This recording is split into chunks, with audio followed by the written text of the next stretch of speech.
नमस्कार दोस्तों, आज की कहानी है हमारे प्यारे बिहारी जी के बारे में। बिहारी जी दिन में 4-5 बार पोशाक पहनते हैं और नीचे जामा धारण करते हैं।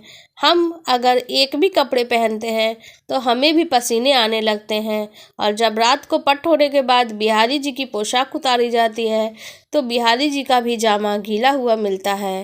रात में बिहारी जी तो विश्राम करवाया जाता है, तो नियम है बिहारी जी की इत्र से मालिश होती है।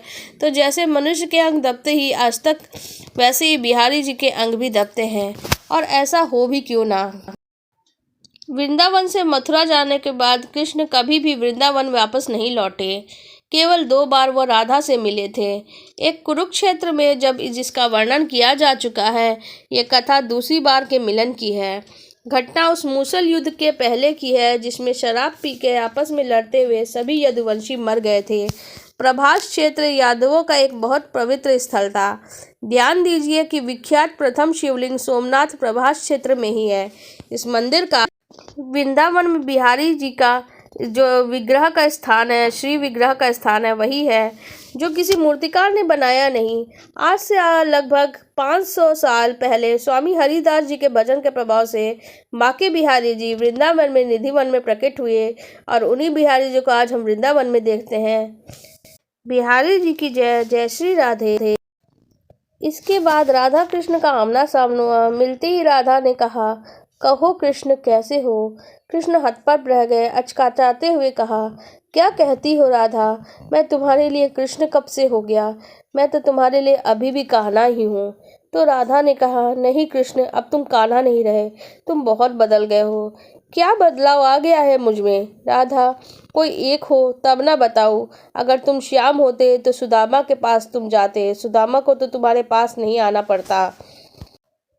शुद्धिकरण से श्री कृष्ण ही कराया था। इसके उत्तर में प्रभास का विस्तृत भूभाग है। इसी स्थान में मैदान से थोड़ी दूर बहेलिया ने श्री कृष्ण के पैर में बाण मारा था, और यहाँ हर वर्ष एक पूजा समारोह होता था जिसमें यादव गणतंत्र के सभी लोग आबाल वृद्ध भाग लेते थे। गोलोक जाने से पहले एक बार श्री कृष्ण ने समस्त ब्रजवासियों को प्रभास तीर्थ में मिलने के लिए बुलाया था। वृंदावन से जाने के बाद राधा कृष्ण की यह दूसरी और अंतिम भेंट थी।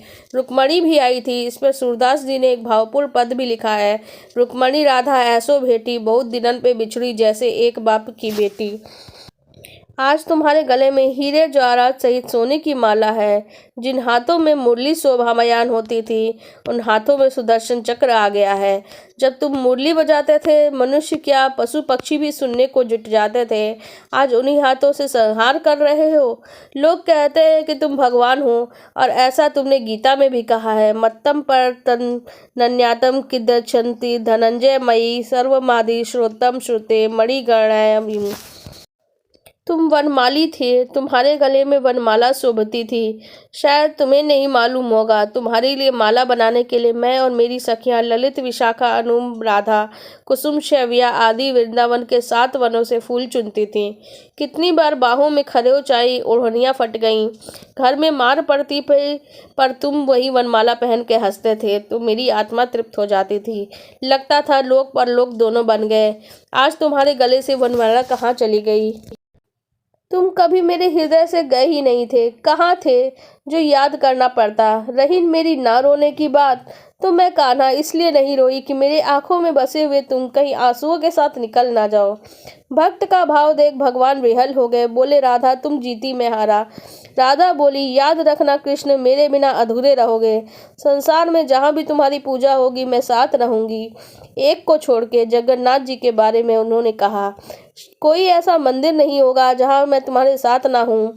हमेशा तुम्हारे नाम के पहले मेरा नाम लिया जाएगा, ठीक उसी प्रकार जैसे पूर्व में प्रभु श्री राम के पहले माता सीता का नाम आया था। पर मैंने तुम्हें ब्रह्मा नहीं माना। तुम तो मेरे नंद के लाल मुरलीधर श्याम थे, एक सामान्य ज्ञा वाला। तुम्हारे इस रूप का तो मुझे पता नहीं था। तुमने ऊधो को भेजा था हमें निर्गुण ज्ञान बताने के लिए। ऊधो ने तो बताया ही होगा कि हमारा प्रेम क्या है और उनकी क्या गति। कृष्ण सुनते रहे और तब कहा, मैं तो तुम्हें अब भी याद करता हूँ, तुम्हारी यादें आती हैं और मेरी आंखों से आंसू निकलते हैं। लेकिन राधा ने कहा, लेकिन मैं तो तुम्हें कभी याद ही नहीं करती। याद तो उसको किया जाता है जो दूर चला गया हो। भगवान श्री कृष्ण ने एवं मस्तु कहा और अंतिम बात कही कि राधा, अब इस जीवन में तुम्हारी भेंट नहीं हो सकती। मैं तुम्हें कुछ देना चाहता हूँ, जो भी इच्छा हो मांग लो। राधा ने कहा, कन्हैया, मुझे तो सब कुछ मिल चुका है और कुछ नहीं चाहिए। मुझे तुम्हारा प्यार अमर रहे। इस धराधाम में एक भी प्राणी जब तक जीवित रहे मुझे तुम्हारे साथ याद करता रहे। परंतु कहते ही हो तो एक बार मुरली की तान सुना दो, एक बार और सुना दो। भगवान भक्त की शिक्षा को टाल न सके, जबकि सर्वज्ञ सर्वशक्तिमान श्री कृष्ण इसके भयावह परिणाम को जानते थे।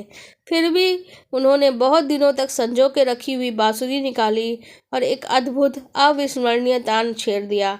सारा संसार तरंगित हो उठा। यद्यपि कृष्ण ने अनेकों बार मुरली बजाया था, पर यह तान विलक्षण थी, अद्भुत शांति थी, हृदय के तार को झंकृत कर देने वाली थी। ऐसी धुन कभी न बजी थी, न बजे। सुध-बुध होकर राधा बंसी की धुन सुनते हुए श्री कृष्ण में ही समा गईं। आपको हमारी ये कथा कैसी लगी कमेंट सेक्शन में ज़रूर बताइएगा।